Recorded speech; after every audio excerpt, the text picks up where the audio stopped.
देवताओं को राम जी ने बुलाया। किसको बुलाया? और कहा यदि इसी तरह हाथ पे हाथ रखकर आप बैठे रहेंगे तो कल प्रातः काल में युवराज बन जाऊंगा, फिर हो गया आपका काम। देवता कहने प्रभु कृपा करिए कृपा करिए। राम जी बोले हम क्या कृपा करें, आप लोग रात्रि में ऐसा कुछ करिए कि मैं प्रातः काल अयोध्या छोड़ के वन में जाऊं। यदि रात्रि में कुछ नहीं हुआ और मैं युवराज बन गया तो हो गया आप लोगों का काम पूरा। देवता घबरा गए, अब क्या करें, एक ही रात का अवसर है, अब क्या किया जाए। देवता सीधे पहुंचे मां सरस्वती के पास। इधर रात्रि में पूरी अयोध्या दुल्हन की भांति सजा दी गई। अयोध्या जितना सजाया जा रहा है देवताओं को उतनी जलन हो रही है, पीड़ा हो रही है। देवता जाकर सरस्वती मैया से बोले कि आप जाइए और जाकर अयोध्या में विघ्न करिए जिससे राम जी सवेरे वन में चले जाएं। सरस्वती मैया बिगड़ गई, बोली इतने ऊंचे आसन पर आप लोग बैठे हैं, ऊंच निवास और नीच करतूती, देख ही न जाई पराई विभूति। दूसरे का सुख बर्दाश्त नहीं हो रहा है।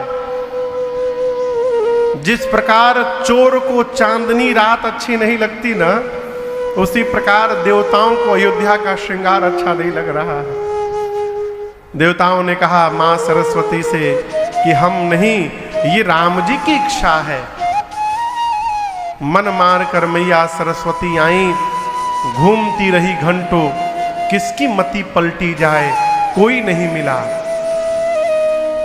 उदास होकर लौट रही थी वापस, तब तक एक के ऊपर दृष्टि चली गई उनकी, और वो जानते हो कौन थी? नाम मंथरा मंदमती चेरी कैकई के अजस पिटारी ताहि करी गई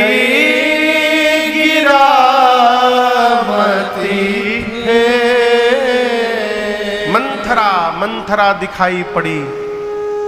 मंथरा समझ गई मां सरस्वती कि इसकी मति पलटी जा सकती है। क्यों जानते हैं क्यों? मंथरा ने श्रृंगार देखा अवध का, सोचने लगी दिवाली तो है नहीं, ये अचानक श्रृंगार क्यों प्रारंभ हो गया।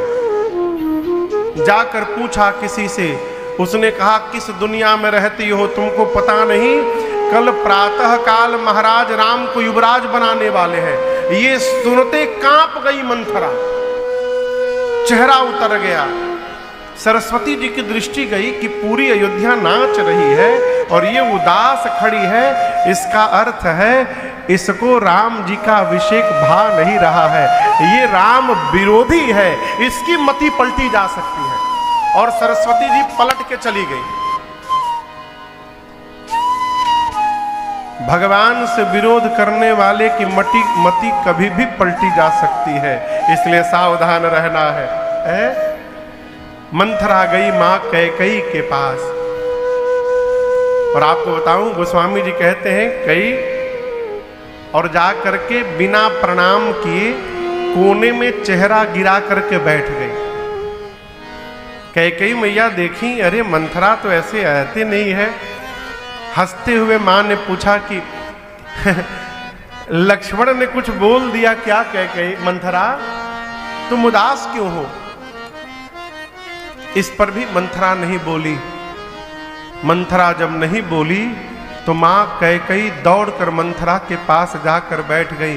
मां कांप रही हैं और पूछी मंथरा आप दर्शन करिए। अब लोग कहते हैं मां कैकई राम जी की विरोधी हैं, लेकिन यहां कैकई मैया कहती है मंथरा सत्य सत्य बता, मेरा राम कुशल है ना?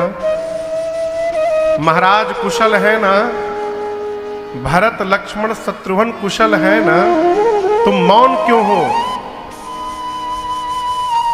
कौशल्या कैकई जी ने कुशलता न अपने पति की पहले पूछी, न अपने बेटे